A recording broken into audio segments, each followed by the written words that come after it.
pas comme scientifique, mais bien médiateur scientifique, qui a un métier un peu différent, c'est-à-dire je ne fais pas de recherche, je ne fais pas d'enseignement. Les médiateurs scientifiques, vous avez plutôt l'habitude d'en croiser dans les musées. Historiquement, il y en avait toujours dans les muséums, comme ici à la Citadelle. Depuis les années 80, il y a des centres de culture scientifique un peu partout en France. Le premier, c'est la Cité des Sciences à Paris. Dans notre région, c'est le Pavillon des Sciences.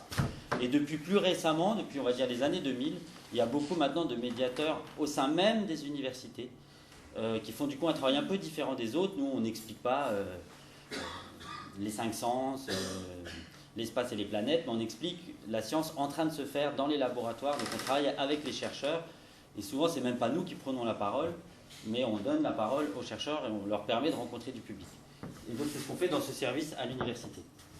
Et j'ai peut-être déjà commencé par employer plusieurs mots, parce qu'on en emploie beaucoup pour qualifier ce métier: culture scientifique, vulgarisation, communication, médiation. J'y reviendrai. Aujourd'hui, il y a une appellation très récente qui a été utilisée par le ministère et qui, nous, médiateurs, nous va bien, mais c'est un peu plus compliqué. On dit que notre champ professionnel, c'est science avec et pour la société, et on y reviendra, mais dans ce avec et pour, il y a quand même, l'air de rien, un changement important. Donc, la question du jour, je crois que le mot est mis dans le flyer, c'est celle de la confiance ou de la défiance ou de la méfiance des Français ou des citoyens en règle générale par rapport à la science. Et moi, je vais beaucoup m'appuyer sur, parce qu'il y a plusieurs enquêtes là-dessus, il y a un sondage IFOP aussi, Emmanuel en parlera. Moi, je vais plutôt me baser sur ce travail qui a été réalisé plusieurs fois depuis les années 70, et la dernière version date de 2011, et il a été notamment réalisé par un enseignant-chercheur de l'Université de Lorraine, Michel Dubois, que je vais citer, et que je vais citer tout de suite, qui montre que pour lui, le problème, justement, n'est pas un problème de confiance, puisque la confiance, en tout cas depuis les années 70, ne s'érode pas. Vous voyez, entre 84 et 89% des Français accordent toujours une confiance en la science et aux scientifiques. Donc, c'est peut-être pas là le problème, et je vais un peu détailler pourquoi c'est peut-être pas exactement là le problème, ce qui ne veut pas dire qu'il n'y a pas de problème. Alors, c'est pas la peine peut-être de tout lire, je vais orienter vos regards, si vous voulez, dans ces images un peu compliquées. Ça, c'est donc dans ce sondage, après la crise Covid, en qui les Français avaient le plus confiance. Et on voit que les médecins, par exemple, si on cumule le beaucoup confiance et un peu confiance, on avait globalement confiance aux médecins. On avait globalement confiance aux scientifiques et aux universitaires. Donc d'où vient le problème? Plutôt du bas de la liste. C'est que par exemple, le ministère de la Santé, on a beaucoup moins de confiance au ministère de la Santé qu'aux médecins qui est censé représenter. Et si on baisse, les scientifiques de l'industrie, donc l'industrie pharmaceutique, sur une crise comme celle-là, on est beaucoup plus bas. Ouais, merci. Et les journalistes, les journalistes, on est encore beaucoup plus bas. Et les politiciens, on est encore beaucoup plus bas. Donc, il me semble que c'est justement peut-être là un des problèmes de la confiance. C'est peut-être pas le haut de ce tableau, mais bien le bas de ce tableau. Autre information dans ce sondage. Alors là, je vais prendre un peu détourné. Là, c'est est-ce que c'est parascience? On va dire ça. Moi, je ne prends pas de parti pris ni jugement de valeur sur toutes ces parasciences. Est-ce que c'est pris au sérieux ou pas au sérieux par les Français? On voit que l'ostéopathie très prise au sérieux, l'acupuncture, l'homéopathie aussi. Par contre, l'horoscope beaucoup moins. Et qu'est-ce qu'on voit? C'est que les parasciences qui sont au-dessus sont celles qui ressemblent le plus aux sciences. C'est-à-dire que quand on va voir un ostéopathe, je pense que pour beaucoup de gens, on va voir un médecin comme un autre. Quand on prend de l'homéopathie, c'est des fois notre médecin traitant qui nous l'a conseillé, et c'est délivré dans une pharmacie, contrairement à l'horoscope. Et d'ailleurs, vous voyez, ce que je trouve amusant, c'est que l'horoscope, on a très peu confiance, mais on le consulte beaucoup, alors que par exemple l'acupuncture, on a très confiance, mais on en fait beaucoup moins. Alors peut-être autre argument pour dire que la confiance n'est pas complètement nulle en la science, c'est que, en tout cas, les publicitaires sont toujours convaincus que le label testé en laboratoire, prouvé scientifiquement, ça fait vendre, et notamment des tubes de dentifrice, mais ça fait vendre des cosmétiques, ça fait vendre des voitures. Quand même, l'environnement publicitaire est toujours teinté énormément de science. Ça ne veut pas dire qu'ils disent des vraies choses, hein. Mais en tout cas, ils s'appuient beaucoup sur l'image de la science pour vendre des produits. Donc c'est que pour eux, apparemment, il n'y a pas de problème de confiance. Sinon, ça serait bien les premiers à arrêter d'utiliser ces arguments si ça se retournait contre leurs produits. Et puis, alors là, je sors des sondages et des données plus scientifiques. Là, c'est que moi qui m'exprime. Sur ces questions de confiance, défiance, je vois par exemple deux paradoxes, en prenant deux deux archétypes. L'écologiste, je l'ai appelé comme ça, il y a plein d'écologistes, mais prenons un cas, vous faites peut-être partie de ces gens-là, vous en connaissez tous, des gens très convaincus du réchauffement climatique, des problèmes environnementaux, qui sont prêts à changer leurs pratiques personnellement, prêts à changer leur façon de voter, etc. Mais par contre, qui ne croient pas aux solutions technologiques, qui pensent que ce n'est pas les voitures électriques, la pile à hydrogène, ou de mettre du soufre dans l'atmosphère qui va régler le problème. Donc ces gens-là, est-ce qu'on dirait qu'ils ont confiance ou pas confiance? D'un côté, ils ont très confiance au modèle climatique, ils ont très confiance aux chercheurs en écologie, et apparemment, ils n'ont pas envie de faire confiance, ou en tout cas de croire que les solutions technologiques apporteraient une solution. À l'autre bout du spectre, on va dire, un sceptique, prenons un anti-vax par exemple, quelqu'un qui n'a pas envie de se vacciner, donc on va dire qu'il n'a pas confiance en la science, mais s'il court s'acheter le dernier iPhone ou une voiture électrique, on va dire par ailleurs, la technologie en tout cas, et la science qui est à l'intérieur, qui a permis de mettre au point ces innovations, là il y a une confiance. Donc je pense qu'entre ces deux extrêmes très caricaturaux, on peut tous se retrouver entre des moments où il y a des choses auxquelles on accorde notre confiance et d'autres non.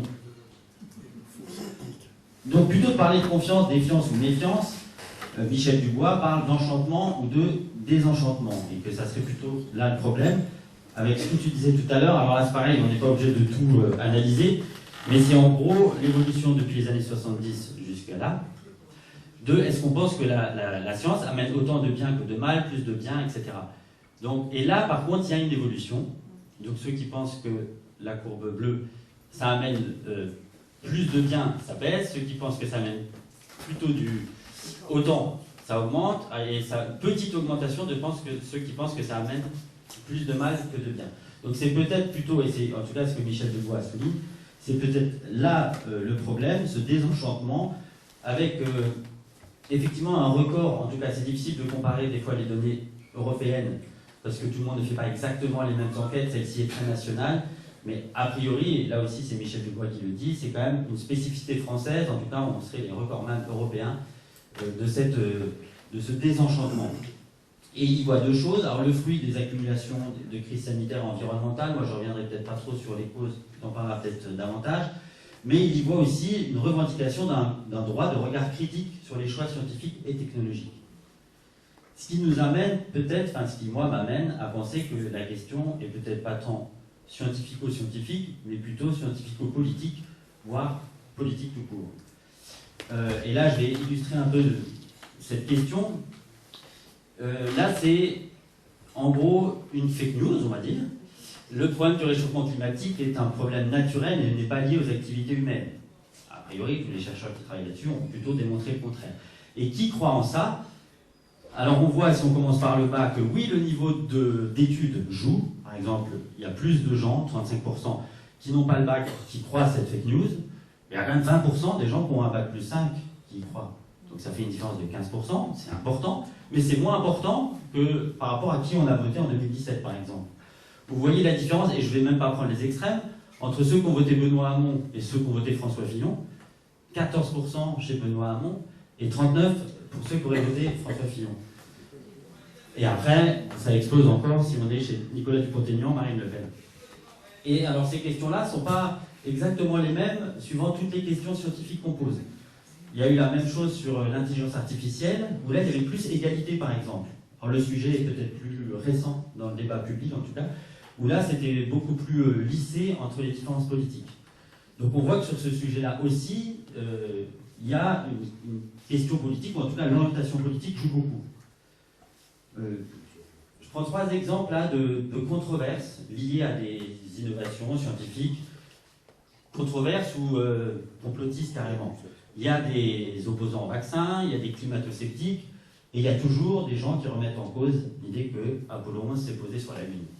Et par contre, pour prendre des sujets à peu près similaires, il n'y a pas de manifestation anti-chimiothérapie, il n'y a pas ou très peu de météo-sceptiques, et personne, à ma connaissance, n'a nié le fait qu'on a envoyé un satellite, il y a une dizaine d'années, Gaïa, qui prend des photos de la Voie lactée à 150 millions de kilomètres d'ici. C'est beaucoup plus loin que la Lune. Et donc, la différence entre ces choses, c'est que dans les exemples du haut, au-delà de l'innovation scientifique, il y a une question politique. C'est-à-dire, le vaccin, c'est une innovation médicale, soit, Mais par contre, de faire un plan vaccinal national, après, ça devient politique. Il n'y a pas de plan chimiothérapie. On n'a pas demandé aux gens de faire forcément une chimiothérapie, etc. Météo et climat, pareil. Il n'y a pas des discours, il n'y a pas l'équivalent du GIEC pour la météo si on nous annonce qu'il va pleuvoir le lendemain. Ça ne nécessite pas, alors sauf conditions extrêmes, mais une intervention politique et un changement de société. Le climat aussi. Et c'est pareil, Apollo 11, on ne peut pas nier que ça a été aussi un étendard pour la politique américaine dans un moment de guerre froide, etc. Alors que l'envoi de ce satellite Gaïa par l'Europe, pourtant, a été moins un marqueur. L'Europe s'est moins appuyée dessus, d'ailleurs l'information est passée beaucoup plus discrètement. Donc, il me semble voilà, que ces questions-là doivent en tout cas interroger sur ce qui est de l'ordre du débat scientifique et du débat politique sur des questions scientifiques, ce qui ne me semble pas exactement la même chose. Alors, je ne vais pas dire que j'ai précisément une solution, même si nous, médiateurs scientifiques, ça fait partie de notre champ d'action. Mais je reviens au début, parce que l'air de rien, avec les premiers termes, qui sont toujours valables et utiles et importants, et avec le deuxième, celui qu'on utilise nous plus aujourd'hui, il y a quand même un changement de paradigme, pour prendre un gros mot, un changement de façon de voir les choses. Je caricature, mais avant, ça se basait sur ce modèle-là. Alors on parlait du savant et de l'ignorant, donc il y avait celui qui sait, celui qui ne sait pas, il faut remplir comme une cruche vide de connaissances de l'ignorant. Et ça s'appelle même le déficit modèle en américain, le modèle déficitaire, qui n'est pas complètement dépassé, mais qui dirait en gros, il y a des anti-vax parce qu'ils ignorent ce qu'est un vaccin. Et on l'entend souvent, hein, moi, de mes études de médiation scientifique en 2000, on disait encore, il y a des antinucléaires parce que les gens ne connaissent pas l'atome, etc. Et ce modèle, on a vu, est quand même, en tout cas, si on va sur les choix politiques, en partie dépassé, puisque c'est pas vrai, que c'est pas juste une question de niveau d'information. Ça ne veut pas dire que ça ne joue pas, mais que c'est pas l'unique facteur qui va faire changer d'avis si l'objectif est de faire adhérer les gens. Et avec ce nouveau label, Science avec et pour la société, le changement, c'est qu'on ne va plus parler de savants et d'ignorants, mais de chercheurs et de citoyens. Et ce qu'on va essayer d'établir, c'est un dialogue entre science et société. Et ce n'est pas que moi qui le dis, puisque dans la loi de programmation de la recherche, qui donc donne les grandes orientations, notamment budgétaires pour le financement de la recherche pour les prochaines années, il est dit assez clairement, donc cet enjeu de la place de la science est bien mis en avant, hein, c'est un impératif pour l'avenir de la démocratie, mais il est dit que ça implique une évolution de la posture des scientifiques dans leur relation avec les citoyens, qui ne peuvent plus se contenter d'affirmer une parole scientifique qui serait reçue comme une vérité descendante par des citoyens passifs. Voilà, ça rejoint ce qu'on a dit, il me semble que c'est un des enjeux, c'est pas forcément la solution pour arrêter ce désenchantement, mais c'est en tout cas, il me semble, un des enjeux aujourd'hui. Et pour finir, je vais finir avec une citation presque anonyme, même si j'ai rencontré cette personne. C'était la veille de la Nuit européenne des chercheurs qui avait lieu à Besançon, donc on était en train d'installer dans la cour du musée du temps, et puis il y a les premiers curieux qui passent, je dis venez demain, il y aura des chercheurs, et il me dit ouais les chercheurs, moi ils ne me croient pas, ils ne m'écoutent pas, moi j'ai un problème, et je comprends qu'il est électrosensible, donc malade des ondes, qui veut se protéger des ondes, etc. Et il me dit ça à peu près, je le cite de mémoire, mais pourquoi eux on les écoute et pas moi? C'est parce que c'est des grosses têtes. Et je me suis dit, double problème, déjà cette personne ne se sent pas écoutée. Et je me souviens d'un bar des sciences il y a une quinzaine d'années avec un chercheur, médecin local, qui travaillait sur l'exposition aux ondes électromagnétiques et qui avait dit à quelqu'un qui à l'époque avait dit, moi je suis électrosensible, il avait dit, il faut vous écouter, enfin, vous avez un problème, nous médecins par exemple, on doit vous écouter. Donc peut-être il avait un problème, lui, déjà d'écoute et de reconnaissance de son problème, quoi qu'il en soit. Et puis surtout, c'est cette question de la grosse tête, quoi. Et là, j'ai engagé un dialogue avec lui, peut-être dialogue de sourds, je ne sais pas. C'est que non, c'est pas parce que c'est des grosses têtes, parce que ça, c'est vrai que c'est quelque chose d'un peu écrasant, quoi. Est-ce que les scientifiques, les chercheurs, ils ont raison parce qu'ils sont plus intelligents que nous, que lui, que moi? Ça, c'est vrai que je comprends que ça puisse être vexant, que ça puisse amener un désenchantement, un désamour, de la défiance. Alors que non, et j'ai essayé d'expliquer que la science avançait, pas parce que les gens étaient forcément plus malins, mais parce que c'est un système qui crée des connaissances, et que la façon dont on crée des connaissances est pas si mal. Peut-être c'est en ça qu'on peut avoir confiance, c'est-à-dire que quand on fait une découverte, une publication, on la présente aux autres chercheurs de sa discipline, et c'est quand c'est validé par les autres que ça passe. Contrairement, je sais pas, artistiquement, ça marche pas comme ça. Artistiquement, c'est le public qui va et qui dit qui a raison à la fin. Politiquement, ça marche pas comme ça. C'est celui qui a le plus de voix qui a gagné. Et bien, scientifiquement, c'est comme ça que ça avance, et peut-être en ça, on peut avoir confiance, tout en acceptant quand même d'écouter ceux qui sont hors de ce champ. Voilà, et finir.